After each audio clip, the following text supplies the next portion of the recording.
Good morning, Dr. I. Husna. My name is Ho Yu Wei and my matrix number is 255818. Today I will be explaining on 5 main principles on the equities and trust law application in Malaysia, UK and the US. The first principle that I can garner from this article is trust laws are evolving indefinitely. No matter from the jurisdiction of United Kingdom, Malaysia or United States, we can see that numerous legislation of trustee acts was enacted to replace the old-fashioned manner in practicing trust. All of those manner in relying on customary law, Sharia law, to refer to King and Lord Chancellor, was further improvised by the newly introduction of trust code.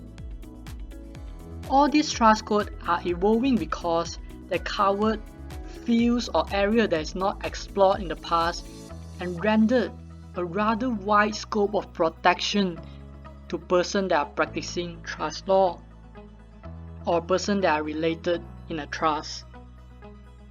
Secondly, trustee always owes fiduciary duty.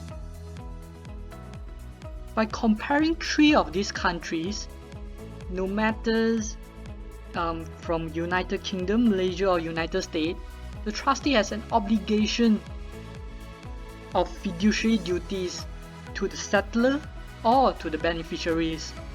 All of these fiduciary duties are comprised in the Trustee Act or case law that is adjudicated in respected country. So the conclusion that can reach from these 3 countries is trustee owes a fiduciary duty. Moving on to the third principle, we can see that breach of trust can be saved with suitable defense. It is undisputed that 3 of these countries share the same definition for breach of trust, because breach of trust is a crime that occurred in 3 of these jurisdictions. However, there is a slight difference in the defense. We can see United Kingdom and Malaysia, they have a more lenient standard compared to United States. 3 of these jurisdictions allow trustees that breach the trust to rely on exclusionary clause to exclude liability. It is rather stricter in United States because it stated out the instances when exclusionary clause does not work, when breach of trust is in bad faith or as a result of abuse. Coming to the fourth principle in this article is, we can see that trust laws are diversified in terms of the type of practice. 3 of these countries, they do not practice the same trust. In United Kingdom and Malaysia, they practice secret trust and half-secret trust, whereas this practice is not condoned in United States. United States itself practice revocable trust, and as its name suggests, it allows the settlor to revoke the trust.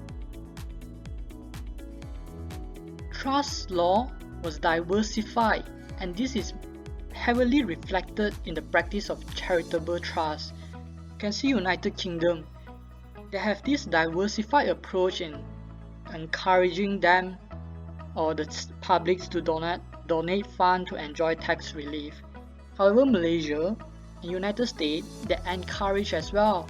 However, a stricter approach applies when the tax exemption, they must fulfill a certain requirement as prescribed in the Act itself or from the approval of Director General of Income Tax.